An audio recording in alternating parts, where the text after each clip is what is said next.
Salam Bapak Ibu, teman-teman semuanya yang luar biasa. Malam hari ini kita bertemu lagi dengan suasana yang sukacita. Dan malam hari ini kita akan membahas tentang kasih setia, belas kasihan. Ya, judulnya memang biasa, tetapi isinya luar biasa. Oke, yuk kita berdoa. Bapa di surga, kami mengucap syukur buat kesempatan malam hari ini. Atas belas kasihan-Mu juga yang telah Kau limpahkan bagi kami sampai hari ini. Anugerah yang sempurna daripada Tuhan mengalir bagi kami. Kekuatan yang baru yang telah Kau berikan hari ini pun malam ini. Kami masih kuat, kami masih ada. Semua oleh karena kebaikan dan kemurahan-Mu. Terima kasih Tuhan, kami mau siapkan hati kami untuk mengikuti pengajaran dan Bible study malam hari ini yang dimana malam hari ini kami membahas tentang belas kasihan. Kiranya Tuhan bukakan wawasan kami, pikiran kami, Tuhan hikmat bagi kami semuanya, sehingga kami boleh mengerti, kami memahami, dan kami menjadi pelaku-pelaku yang melakukan belas kasihan.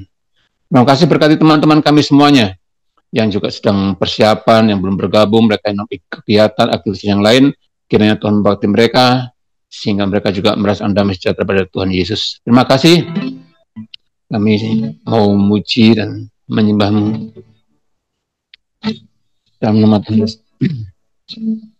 Kasih yang sempurna telah ku terima dari-Mu,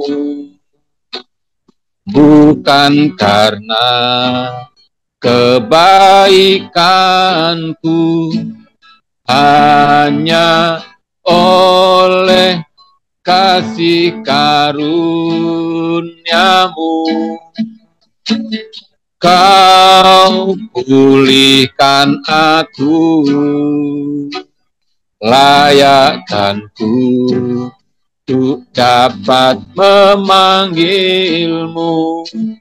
Bapa, Kau beri yang ku pinta, saat ku mencari, ku mendapatkan. Ku ketuk pintu-Mu dan Kau bukakan. Sebab Kau Bapa-Ku, Bapa yang kekal. Takkan Kau biarkan aku melangkah hanya sendirian. Kau selalu ada bagiku. Sebab Kau Bapa-Ku, Bapa yang kekal. Dan akan pujian dari awal, kasih yang sempurna. Kasih yang sempurna telah ku terima dari-Mu, bukan karena kebaikan,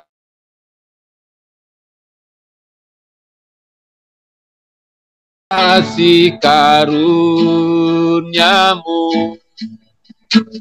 Kau pulihkan aku, layakkanku untuk dapat memanggil-Mu. Bapa, Kau beri yang ku pinta,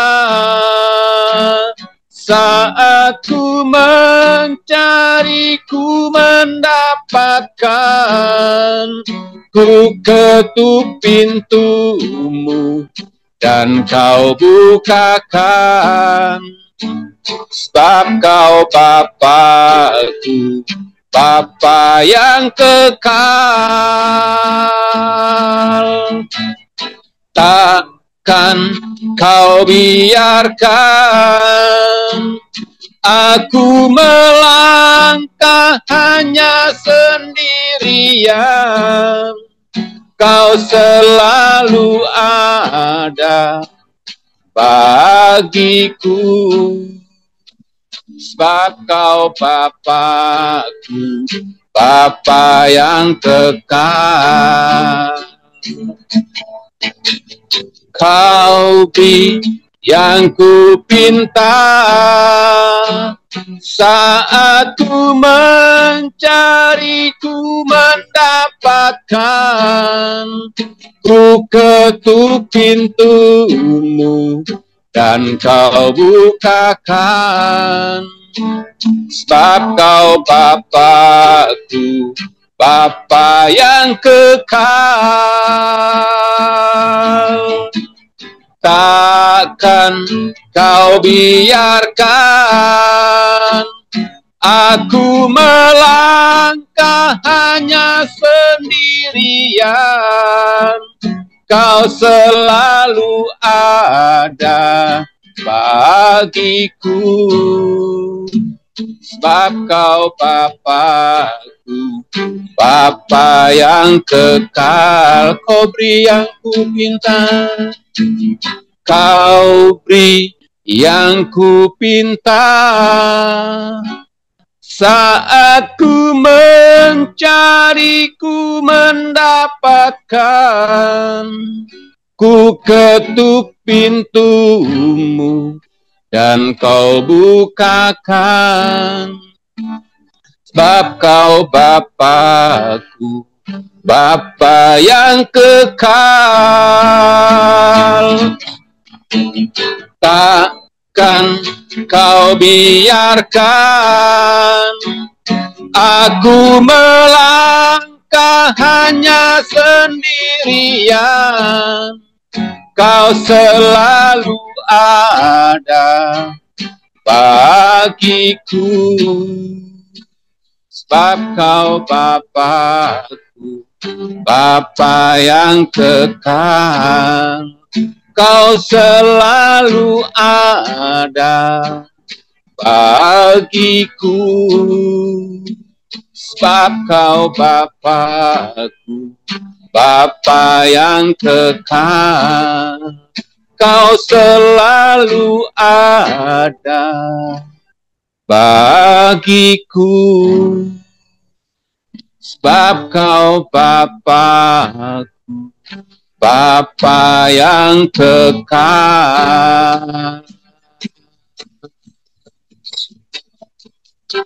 Oh, haleluya.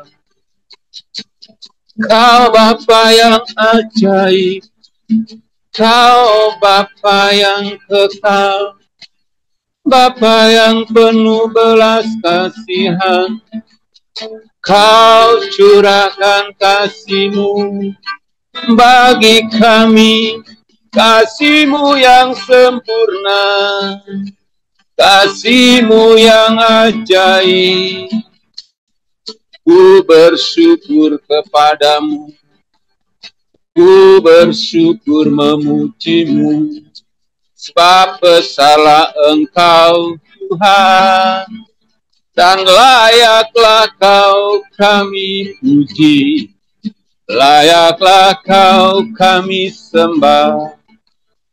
Terima kasih Yesus Tuhan, Kau nyatakan bagi kami, Kau curahkan di dalam kami kasih-Mu yang sempurna, yang besar dan mulia. Ku bersyukur, haleluya. Terpujilah Engkau Tuhan, semua karena kemurahan-Mu, semua Kau yang memberikan bagi kami. Terima kasih, haleluya. Terima kasih Tuhan, kami bersyukur kepadamu. Terima kasih Bapa. Kasih-Mu ajaib yang mengubahkan kami. Kasih-Mu sempurna. Kasih-Mu ajaib mengalir, memenuhi hati kami. Haleluya.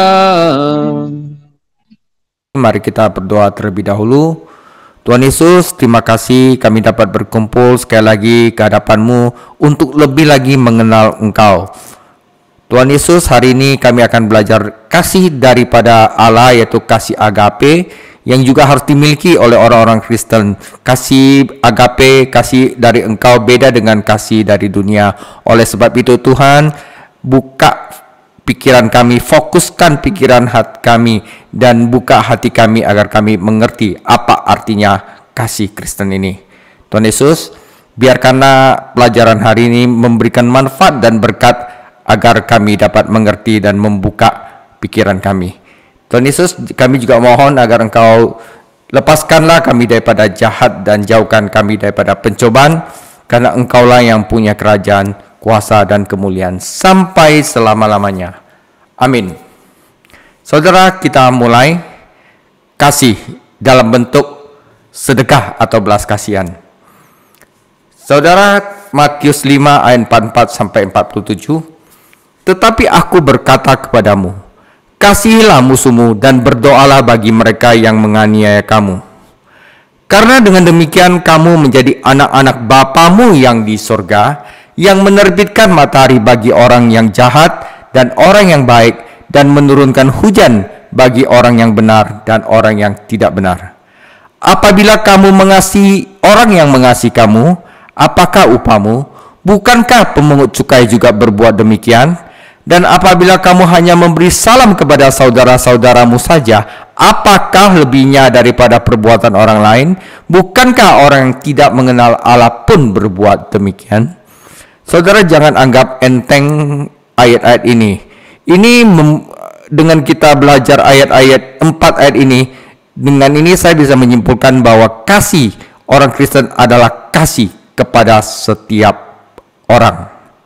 Ya, saya akan mulai beberapa ayat Alkitab lagi mengenai belas kasihan. 1 Yohanes 3 ayat 17. Barang siapa mempunyai harta duniawi dan melihat saudaranya menderita kekurangan, tetapi menutup pintu hatinya terhadap saudaranya itu, bagaimanakah kasih Allah dapat tetap di dalam dirinya? 2 Korintus 9 ayat 6. Camkanlah ini, orang yang menabur sedikit akan menuai sedikit, dan orang yang menabur banyak akan menuai banyak juga. Hendaklah masing-masing memberikan menurut kerelaan hatinya, jangan dengan sedih hati atau karena paksaan, sebab Allah mengasihi orang yang memberi dengan sukacita. Lukas 11 ayat 41. Akan tetapi berikanlah isinya sebagai sedekah, dan sesungguhnya semuanya akan menjadi bersih bagimu. Matius 19 ayat 21. Kata Yesus kepadanya, jikalau engkau hendak sempurna, pergilah, jualah segala milikmu dan berikanlah itu kepada orang-orang miskin, maka engkau akan beroleh harta di surga. Kemudian datanglah kemari dan ikutlah aku. Amsal 14 ayat 26. Dalam takut akan Tuhan ada ketentraman yang lebih besar, bahkan ada perlindungan bagi anak-anaknya. Amsal 28 ayat 27. Siapa memberi kepada orang miskin tak akan berkekurangan, tetapi orang yang menutup matanya akan sangat dikutuki. 2 Korintus 18 ayat 14. Maka hendaklah sekarang ini kelebihan kamu mencukupkan kekurangan mereka, agar kelebihan mereka kemudian mencukupkan kekurangan kamu, supaya ada keseimbangan. Amsal 19 ayat 17. Siapa menaruh belas kasihan kepada orang lemah, memiutangi Tuhan yang akan membalas perbuatannya itu. Dan ayat pamungkas di sini adalah 1 Yohanes 3 ayat 14. Kita tahu bahwa kita sudah berpindah dari alam maut ke alam hidup, yaitu karena kita mengasihi saudara kita. Barang siapa tidak mengasihi, ia tetap di dalam maut. Artinya apa? Mengasihi atau tidak itu memutuskan masalah hidup dan mati. Oke, saudara. Itu adalah tentang ayat. Sekarang seperti biasanya ada dua ilustrasi yang saya pakai AI. Oke. Judul pertama adalah secangkir air dingin. Berikut kisah singkat imajinatif tentang kasih, sedekah, kerendahan hati, dan transformasi jiwa melalui anugerah. Di sebuah desa yang sepi, terselip di antara perbukitan berhutan dan sungai-sungai yang berkelok-kelok, hiduplah seorang tukang sepatu tua bernama Elias. Ia dikenal karena ketelitian dan kesunyiannya menambal sol tetapi tidak mencari jiwa. Elias percaya kepada Tuhan, tetapi sebagian besar ia lakukan secara pribadi, terselip di antara potongan-potongan kulit dan doa-doa dengan cahaya lilin. Pada suatu musim dingin, seorang anak laki-laki compang-camping bernama Thomas masuk ke toko Elias, bukan meminta sepatu, melainkan kehangatan. "Aku akan bekerja untuk sepotong roti," bisik anak laki-laki itu, matanya cekung karena lapar. Elias ragu-ragu. Ia hanya punya cukup untuk dirinya sendiri, dan sedekah, pikirnya, seharusnya diberikan kepada mereka yang pantas menerimanya. Namun malam itu ia membaca ulang sesuatu yang terselip di bawah halaman-halaman Alkitabnya. Sedekah berarti kasih. Dalam pengertian Kristen, kasih bukanlah emosi yang dia pantas berikan atau yang tidak pantas berikan, yang kelihatannya cantik atau tidak cantik, yang dia suka atau bukan yang suka. Kasih adalah keadaan, bukan perasaan, melainkan kehendak. Nah, ya, kalimat itu melekat padanya seperti batu di sakunya. Maka keesokan paginya, Elias memberi anak laki-laki itu bukan hanya roti, tetapi sepasang sepatu koko yang dijahit dengan hati-hati. Thomas tersenyum, bukan hanya dengan rasa syukur, tetapi dengan sesuatu yang lebih dalam, pengakuan. Ia pernah mengenal kasih karunia, dan pemberian Elias adalah bisikan dari kebenaran yang terlupakan. Itu, saudara. Oke. Tahun-tahun berlalu, anak laki-laki itu kini telah menjadi dewasa, menjadi seorang guru, mengingatkan orang lain bahwa kasih bukanlah tentang mengukur jasa, tetapi menanggapi suara lembut Tuhan yang memanggil kita untuk mengasihi di saat-saat kita yang paling tidak nyaman. Dan Elias, ia terus memperbaiki sol sepatu. Namun kini dengan setiap jahitan, ia membisikkan doa untuk orang-orang yang mungkin tak pernah ia temui. Kasih telah mengubahnya, bukan dengan tepuk tangan, bukan dengan pengakuan, melainkan dengan perenungan diam-diam dalam hati yang diluaskan oleh kasih karunia. Oke, saudara. Yang kedua adalah jas akuntan. Ini juga saya pakai AI, saudara, ya. Saudara, ini adalah cerita kedua. Martin adalah seorang akuntan di London pasca perang. Pendiam dan metodis, ia tinggal sendiri, mengenakan setelan jas sederhana dan jarang melewatkan kebaktian minggu. Ia memahami iman secara intelektual, mengagumi ketertiban, menghormati Tuhan, tetapi tetap menjaga jarak karena khawatir sedekah dia akan dieksploitasi. Ya. Pada suatu malam yang hujan, ia berjalan melewati seorang pria yang meringkuk di bawah lengkungan, menggigil dalam balutan sweater yang usang. Martin berhenti sejenak. Kemudian ia teringat kata-kata dari teman gerejanya yang berkata, "Jangan buang waktu memikirkan apakah Anda mengasihi sesamamu. Bertindaklah seolah-olah Anda mengasihi sesamamu." Martin tidak tergerak. Ia tidak merasa heroik. Namun, ia melepas mantelnya, mantel yang telah ia tabung selama 3 musim dingin, dan menyampirkannya pada pria itu. Tanpa pidato, tanpa khotbah, hanya mantelnya. Pria itu menongak dan berkata, "Terima kasih, sahabat." Frasa itu bergema di jiwa Martin, bukan karena ia meneguhkannya, tetapi karena itu mengungkapkan sesuatu yang lebih dalam. tindakan ketaatannya yang kecil membuka sebuah pintu. Bukan untuk orang itu saja, tetapi untuk Martin sendiri. Sejak hari itu, Martin mulai memperhatikan, melihat, memberi. Bukan karena ia ingin, tetapi sedekah telah menjadi bagian dari kehendaknya. Dan meskipun ia tidak pernah mencari pengakuan, transformasi yang tenang di dalam jiwanya, bahwa berbuat baik itu seperti menanam benih di musim dingin. Benih itu mekar ketika kasih karunia siap. Oke, ini adalah 2 cerita tentang kasih Kristen, saudara ya. Saya akan mulai pengajaran hari ini. Saudara, saya telah menyebutkan di pengajaran sebelumnya bahwa ada 3 kebajikan Kristen. Kebajikan Kristen adalah sesuatu yang orang Kristen perlu ada, ya. Ketiga kebajikan Kristen tersebut adalah iman. Ada 2 pengajaran, saudara. Pengharapan kita telah belajar, dan kasih. Iman telah kita bahas dalam pengajaran apologetik sebelumnya. Kasih yang akan saya bahas di sini berfokus pada sedekah, belas kasihan, atau dalam bahasa Inggrisnya charity. Tetapi dalam minggu depan, saya akan berfokus pada kasih yang disebut dengan pengampunan atau forgiveness. Sekarang saya ingin menambahkan sedikit lagi. Pertama-tama mengenai arti kata tersebut. Charity sekarang hanya berarti apa yang dulu disebut sedekah, yaitu memberi kepada orang miskin. Awalnya sebenarnya maknanya sedekah itu jauh lebih luas, tetapi Anda dapat melihat bagaimana hal itu mendapatkan pengertian modern. Yang penting kasih orang miskin. Ya, jika seorang memiliki sedekah, memberi kepada orang miskin adalah salah satu hal paling jelas yang ia lakukan. Sehingga orang-orang mulai menyamakan bahwa sedekah itu adalah kasih. Oke, saudara. Ya, di sini agak tricky ya. Orang itu menyamakan bahwa sedekah itu kasih. Ya, oke.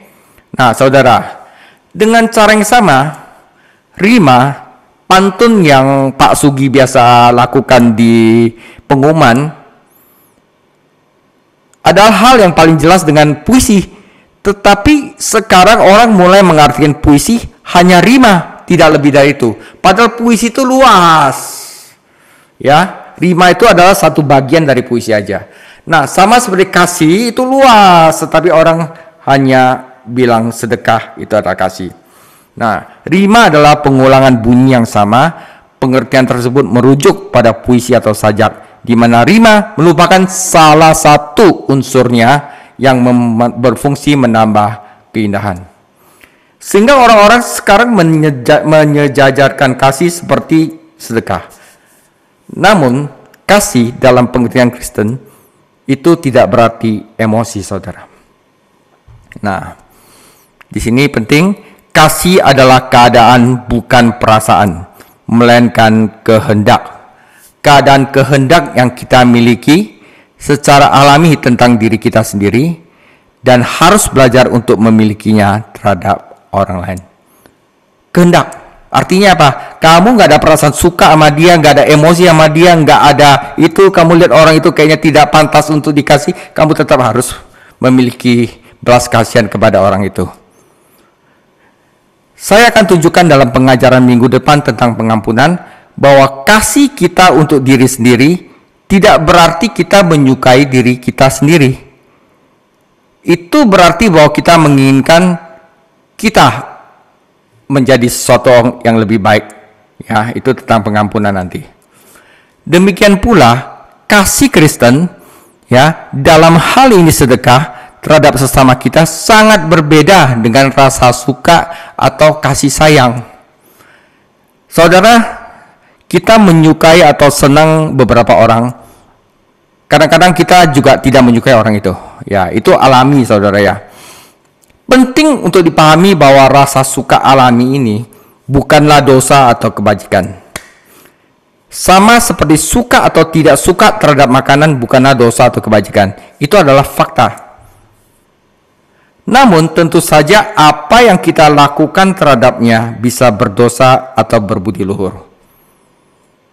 Saudara, kalau kita suka sama orang itu, senang sama orang itu, ada kasih sayang alami dalam orang itu, memudahkan kita untuk bersikap dermawan kepada mereka. Betul kan? Oleh karena itu, biasanya merupakan kewajiban untuk mendorong rasa sayang kita untuk menyukai orang lain sebanyak yang kita bisa. Sebagaimana seringkali menjadi kewajiban kita untuk mendorong rasa suka kita terhadap olahraga atau makanan sehat. Jadi, bukan karena rasa suka sendiri merupakan keutamaan dari bersedekah, melainkan rasa suka akan membantu kita untuk mengasihi orang lain. Oke, saudara. Rasa suka membuat kita lebih mudah untuk bersedekah. Ya, oleh sebab itu kita harus berusaha untuk membuat kita suka sama orang lain. Jangan dikit-dikit udah pasang jaga jarak ya. Wah, dia begitu. Kecuali dia udah terbukti, kita pasang jarak itu untuk kebaikan dia. Itu pun termasuk kasih. Dan di sisi lain, kita juga perlu waspada terhadap ketakutan bahwa rasa suka kita terhadap orang lain membuat kita tidak bersedekah. Atau bahkan tidak adil terhadap orang lain. Bahkan ada kasus di mana rasa suka kita bertentangan dengan rasa kasih sayang kita terhadap orang yang kita sukai. Misalnya, seorang ibu yang terlalu menyayangi anaknya mungkin tergoda oleh rasa sayang alaminya untuk memanjakan anaknya, yaitu memuaskan dorongan rasa sayang, ya, mengasihi dengan mengorbankan kebahagiaan sejati sang anak di kemudian hari. Namun meskipun rasa suka alami seharusnya didorong, akan sangat keliru jika berpikir bahwa cara untuk menjadi murah hati adalah dengan perasaan suka, saudara. Nah, beberapa orang yang memiliki temperamen yang dingin, ya mungkin seperti saya, banyak orang bilang temperamen saya dingin. Tapi sebenarnya saya itu orang yang mengasihi, cuman saya tidak tunjukkan rasa kasih itu seperti yang dunia suka gitu loh. Itu merupakan kemalangan bagi mereka mungkin. Tetapi itu tidak menghalangi mereka dari kesempatan atau membebaskan mereka dari kewajiban untuk belajar bersedekah. Saudara, satu aturan sederhana, ya. Ini penting sekali saudara, ya. Satu aturan sederhana. Aturan untuk kita semua sangat sederhana. Jangan buang waktu untuk memikirkan apakah Anda mau mengasihi sesama Anda. Bertindaklah seolah-olah Anda mengasihinya. Segera setelah kita melakukan ini, kita menemukan salah satu rahasia terbesar. Jadi ada orang yang kamu gak suka. Orang itu udah ngeselin dah. Dia selalu buat sekali lu ngeselin sampai lu marah. Tapi karena kamu itu memang udah mengasihi dia, apapun yang kamu lakukan, ya, tetap aja kita mengasihi dia. Ketika Anda berperilaku seolah-olah Anda mengasihi seseorang, Anda akan segera mengasihinya. Itu manusia, saudara. Jika Anda menyakiti seseorang yang tidak Anda sukai, membenci, maka kita akan mendapati diri Anda semakin tidak menyukainya. Jika Anda berbuat baik kepadanya, Anda akan mendapati diri Anda semakin tidak menyukainya. Memang ada satu pengecualian. Jika Anda berbuat baik kepadanya, bukan untuk menyenangkan Tuhan atau menaati hukum kasih, melainkan untuk menunjukkan kepadanya betapa Anda adalah orang yang pemaaf, membuatnya berhutang budi, lalu duduk menunggu rasa terima kasihnya. Saudara, Anda mungkin kecewa. Ya, saudara. Jadi kalau kita mengasihi seseorang, pura-pura seolah mengasihi orang, bukan karena Anda ingin menyenangkan Tuhan, bukan untuk menunjukkan bahwa Anda adalah orang Kristen yang harus menaati hukum kasih, tetapi untuk menunjukkan kepada dia bahwa kita adalah orang yang baik, orang mengasihi. Mungkin Anda akan kecewa. Karena orang-orang bukanlah orang-orang bodoh.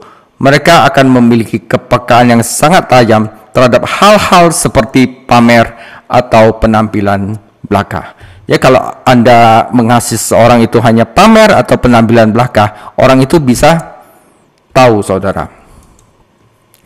Tetapi setiap kali kita berbuat baik kepada diri orang lain hanya karena dia adalah sesuatu yang diciptakan seperti kita oleh Tuhan dan menginginkan kebahagiaannya sendiri sebagaimana kita menginginkan kebahagiaan kita sendiri, kita akan belajar untuk lebih mengasihinya atau setidaknya mengurangi rasa tidak suka kita terhadap dia. Ya, jadi inilah kasih Kristen, saudara. Ada orang yang nyebelin banget, udah kayak begitu terus, tetapi karena kita berbuat baik kepada dia, karena kita tahu dia adalah makhluk yang diciptakan Tuhan dan menginginkan dia itu berubah dan lebih baik, maka kita akan menjadi lebih mengasihi dia atau secara langsung mengurangi ketidaksukaannya. Akibatnya, meskipun kasih Kristen terdengar sangat dingin bagi orang-orang kepalanya penuh sentimentalitas, orang yang perlu yang kayak drama gitu loh, saudara. Dan meskipun sangat berbeda dari kasih sayang, namun saudara, kasih Kristen mengarah pada kasih sayang yang tulus. Nah, saudara, di sini penting lagi. Perbedaan antara orang Kristen dan orang duniawi bukanlah bahwa orang duniawi hanya memiliki kasih sayang atau kesukaan, dan orang Kristen hanya memiliki kasih. Orang duniawi memperlakukan orang-orang tertentu dengan baik karena ia menyukai mereka. Orang Kristen yang berusaha memperlakukan setiap orang dengan baik mendapati dirinya semakin menyukai lebih banyak orang seiring berjalannya waktu. Tanpa syarat, saudara, dengan segenap orang yang beda sama dia, yang status sosialnya beda sama dia, yang tidak ada sama-samanya dalam kita, yang bau, orang bau pun kita bisa mengasihi dia. Kenapa? Karena kasih Kristen ini termasuk orang-orang bahkan tidak dapat ia bayangkan akan disukainya pada awalnya, saudara. Hebatnya kasih Kristen di sini beda dengan orang duniawi, saudara. Hukum spiritual yang sama bekerja dengan sangat buruk dalam arah yang berlawanan. Ya, saudara. Orang Jerman, ya, dulu itu membantai Nazi, saudara, membantai orang Yahudi. Pada awalnya memperlakukan orang Yahudi dengan buruk, hanya karena mereka memang benci orang Yahudi. Setelah itu mereka membenci mereka jauh lebih buruk karena mereka telah memperlakukan mereka dengan buruk. Jadi, saudara, semakin kejam Anda, semakin Anda membenci, semakin Anda membenci, semakin kejam Anda akan menjadi, dan seterusnya dalam lingkaran setan. Ya, saudara. Jadi rasa kejamnya itu bertambah, rasa benci itu akan bertambah setelah Anda melakukan sesuatu yang membenci mereka. Ya. Nah, saudara, kebaikan dan kejahatan terus bertambah dengan bunga majemuk. Ya, artinya apa? Dari 2 jadi 4. 4 bukan 6, 4 akan jadi 8, 8 akan menjadi 16. Oleh sebab itu, keputusan-keputusan kecil yang Anda dan saya buat setiap hari itu begitu penting. Saudara, misalnya gini, perbuatan jahat, Anda pengen mencuri. Ya, Anda lihat di laci ada 100.000. Wah, Anda pengen curi, pertama kali itu Anda ragu-ragu, Anda takut karena Anda belum pernah mencuri. Ketika Anda melakukan pencurian 100.000 itu dan Anda berhasil, lain kali Anda mau curi 1 juta itu lebih berani. Anda udah berani curi 1 juta, Anda akan lebih berani lagi untuk mencuri misalnya 20 juta, 30 juta. Jadi kejahatan yang dilakukan akan membuat Anda lebih biasa dengan kejahatan itu. Demikian pula kebaikan. Jika Anda berusaha untuk mengasihi satu orang walaupun Anda tidak menyukainya, dengan Anda melakukan tindakan mengasihi, maka Anda akan menjadi lebih mengasihi orang itu. Ya. Oleh sebab itu, kebaikan dan kejahatan keduanya bertambah dengan bunga majemuk. Itulah sebabnya keputusan-keputusan kecil yang Anda dan saya buat setiap hari itu begitu penting. Perbuatan baik terkecil saat ini akan merebut titik strategis darinya. Beberapa bulan kemudian Anda akan mungkin meraih kemenangan yang tak pernah Anda impikan. Ya, saudara, Anda mulai memberi kecil, akhirnya memungkinkan Anda bisa memberi lebih banyak lagi, lebih legowo lagi, lebih mengasihi lagi. Oke, saudara, itu fakta spiritual. Sebuah pemanjaan nafsu dan amarah yang tampaknya sepele saat ini akan hilang adalah hilangnya gunung yang melindungi atau jembatan darinya, musuh dapat melancarkan serangan yang mustahil dilakukan sebelumnya. Beberapa penulis menggunakan kata kasih untuk menggambarkan tidak hanya kasih Kristen antara manusia, tetapi juga kasih Allah bagi manusia dan kasih manusia kepada Allah. Allah juga tidak pandang bulu. Bahkan Allah mengasihi kita waktu kita menjadi seteru-seterunya. Ya kan? Jika Allah hanya mengasihi orang yang baik sama dia, habislah kita semua, karena kita semua adalah seteru-seteru Allah. Mengenai kedua hal ini, orang sering khawatir. Mereka diberitahu bahwa mereka harus mengasihi Allah. Mereka tidak dapat menemukan perasaan itu di dalam diri mereka. Apa yang harus mereka lakukan? Ya, apakah Anda ada memiliki perasaan mengasihi Allah? Jawabannya sama seperti sebelumnya. Saudara, jangan tunggu Anda punya perasaan untuk mengasihi Allah. Anda tidak bisa mengasihi Allah. Bertindaklah seolah-olah Anda telah melakukannya. Jangan duduk mencoba menciptakan perasaan itu. Tanyakan pada diri sendiri, jika saya yakin bahwa saya mengasihi Allah, apa yang akan saya lakukan? Ketika Anda lakukan, maka Anda akan menemukan jawabannya. Ketika Anda telah menemukan jawabannya, pergi dan lakukanlah. Saudara, ini agak dalam, tapi semoga bisa mengerti saudara Anda ya.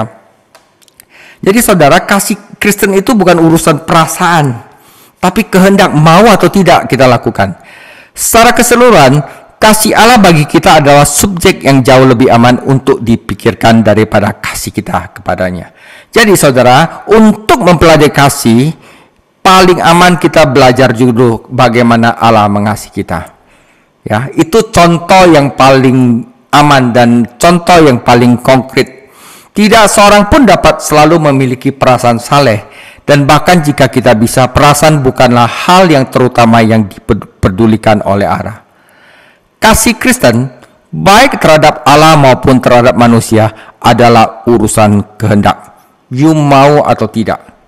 Jika kita berusaha melakukan kehendaknya, kita menaati perintah, kasihlah Tuhan Allahmu.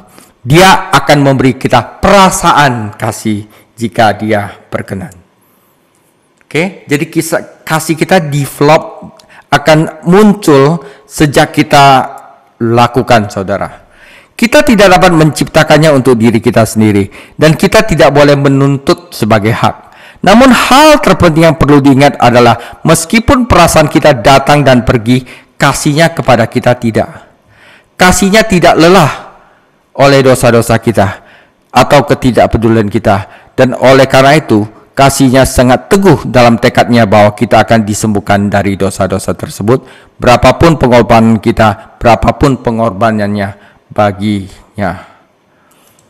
Saudara, menutup pintu hati adalah pembunuhan. Tidak ada yang salah dengan menghadiri gereja, tetapi mudah untuk melupakan teman-teman, individu, dan kebutuhannya saat membahas hal-hal umum. Saudara, ujian kasih Kristen bukanlah pengakuan lantang tentang mengasihi seluruh gereja. Saya mengasihimu Yesus segini, tetapi dalam membantu saudara yang membutuhkan dengan tenang. Jika kita bahkan tidak membantu seorang saudara, kecil kemungkinan kita akan menyerahkan nyawa kita untuk saudara-saudara seiman.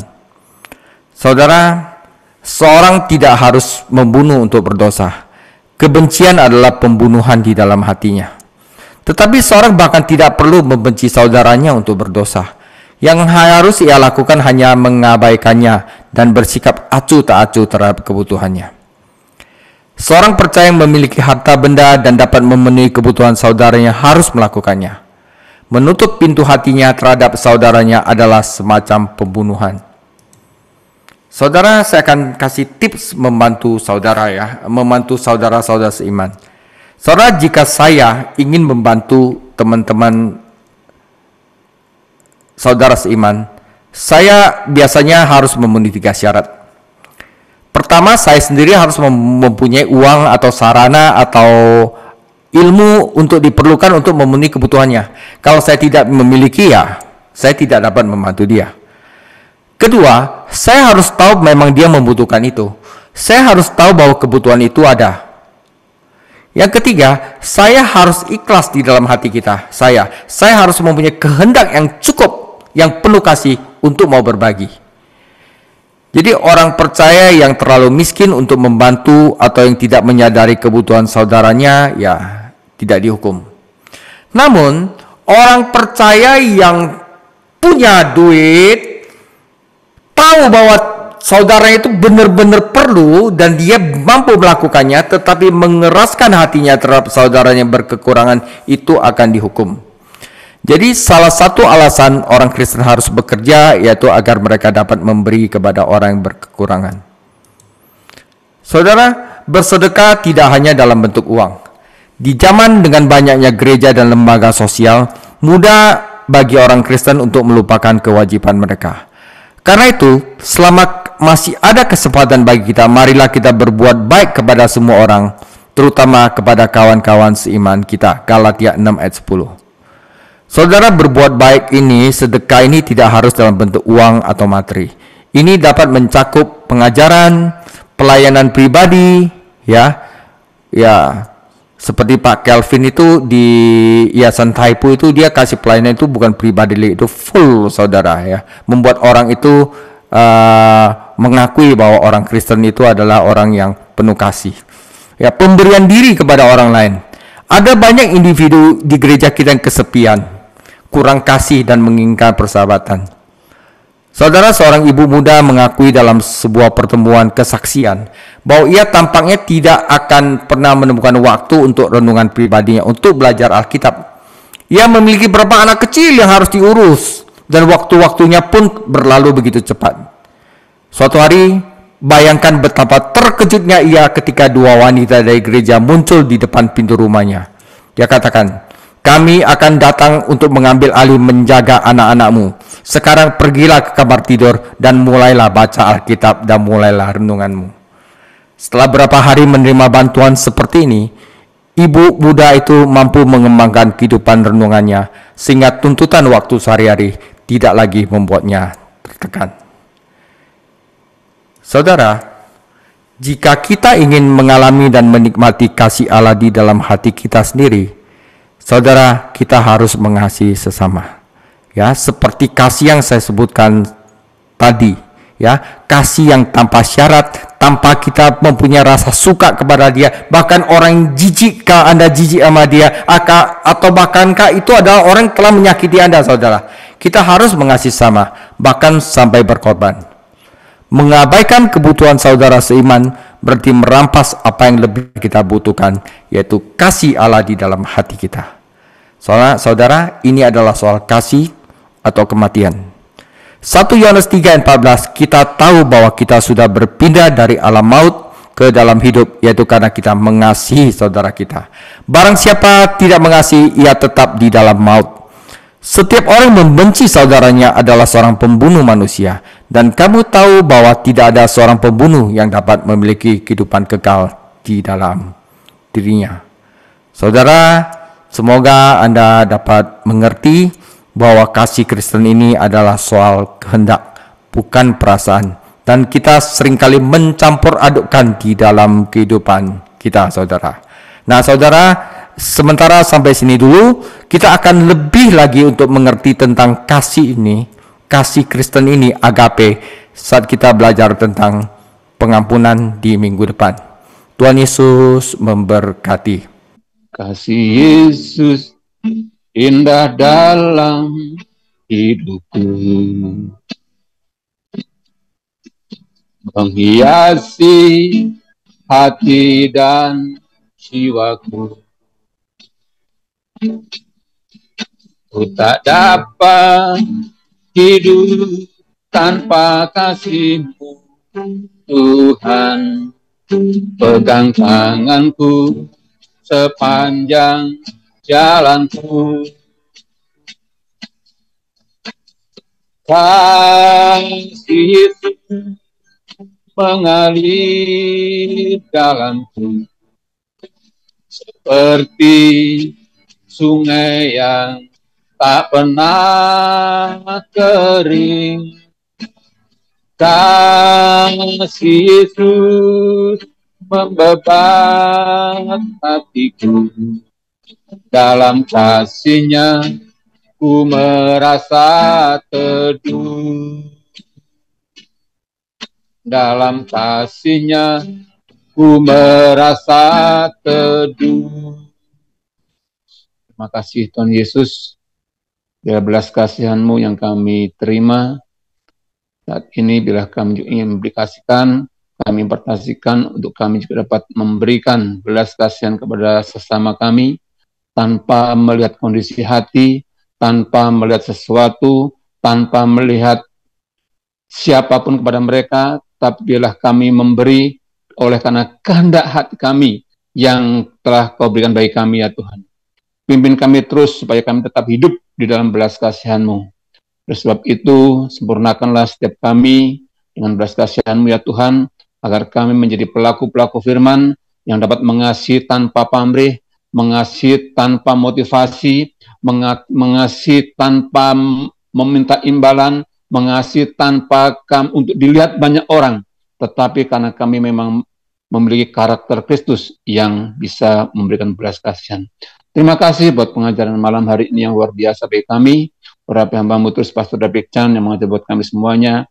Tambah-tambahan terus Tuhan hikmat, pengertian lebih lagi, sehingga hamba-Mu ini dalam pengajarannya, terus kami juga senantiasa terus dibangkitkan, dipulihkan terus, dibukakan, disingkapkan semua yang apa yang saat ini menjadi kehendak dan kehidupan kami, bukakan terus, singkapkan terus, sehingga kami terus disempurnakan seperti Engkau. Terima kasih berkati hamba-Mu dalam pelayanan, berkati hamba-Mu dalam pekerjaannya, juga dalam rumah tangganya.